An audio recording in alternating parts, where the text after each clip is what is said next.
Hello friend, मैं कुलदीप स्वागत करती हूँ आपका अपने यूट्यूब चैनल कहानी एक औरत की में।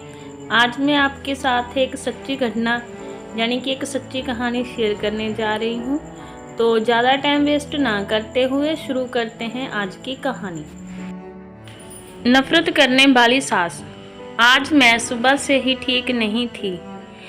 मेरे पति को फ़ोन करके घर जल्दी आने को कहा। मुझे 9 महीने पूरे हो गए थे। मेरी डिलीवरी की डेट भी एक दिन पहले निकल चुकी थी। मेरे पहले से ही एक बेटी की मौत हो चुकी थी और दूसरी बेटी 3 साल की थी। घर में सब एक ही बात कह रहे थे कि अब इसके लड़का हो। मेरे भी मन में यह बात आ रही थी कि मुझे भी बेटा हो। थोड़ी ही देर में मेरा पति घर आ गया। मैंने उनसे कहा कि मुझे हॉस्पिटल ले चलो। मेरी जेठानी और मेरे पति मुझे हॉस्पिटल ले जाने लगे तो मैंने मेरी सास को भी साथ जाने को बोला। उन्होंने कहा कि मैं वहाँ नहीं जाऊँगी, तुम लोग चले जाओ। मैंने मेरी सास के पैर छुए और चले गए। कुछ ही टाइम बाद हॉस्पिटल में पहुँचने के बाद मुझे फिर से बेटी हो गई। मुझे तो होश नहीं था। जब मैं होश में आई तो मुझे पता चला कि मैंने फिर से बेटी को जन्म दिया है। मैं रोने लगी तो मेरे पति ने मुझे समझाया कि यह अपने कर्म लेके आई है। जो भी है तुम दुखी मत हो, यही हमारे लिए बेटा ही है। कुछ लोग तो बेटी के लिए भी तरसते हैं, पर जब हम हॉस्पिटल से घर पहुंचे तो मेरी सास ने तो मुझे बुलाया ही नहीं।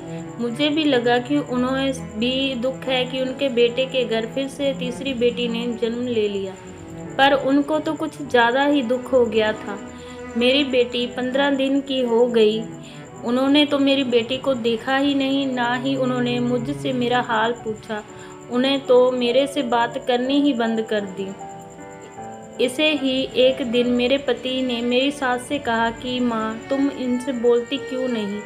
उसे क्या गलती हुई है? बेटी हो गई तो उसमें उसकी क्या गलती है? इतने में मेरी सास मेरे पति से झगड़ा करने लग गई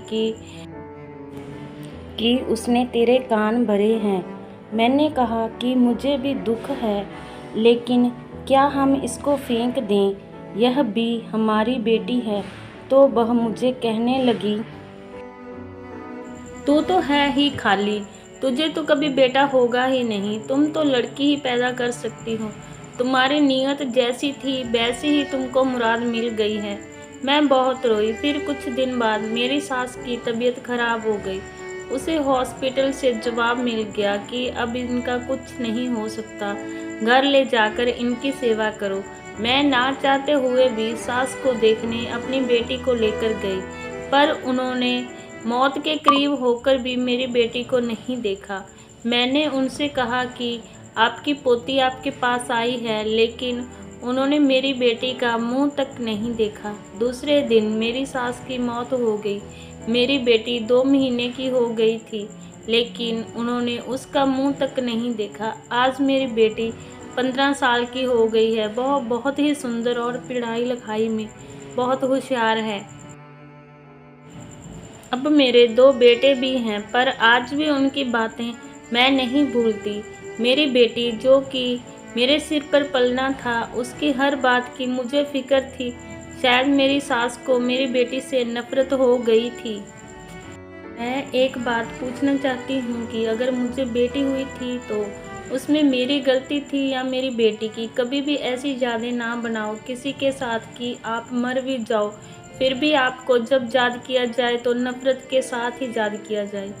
अगर आपको मेरी कहानी अच्छी लगी तो मेरी वीडियो को लाइक ज़रूर करें और कमेंट भी ज़रूर करें, ताकि मैं आगे भी इसी तरह की कहानी आपके लिए लाती रहूं। मिलते हैं अगली वीडियो में, तब तक धन्यवाद।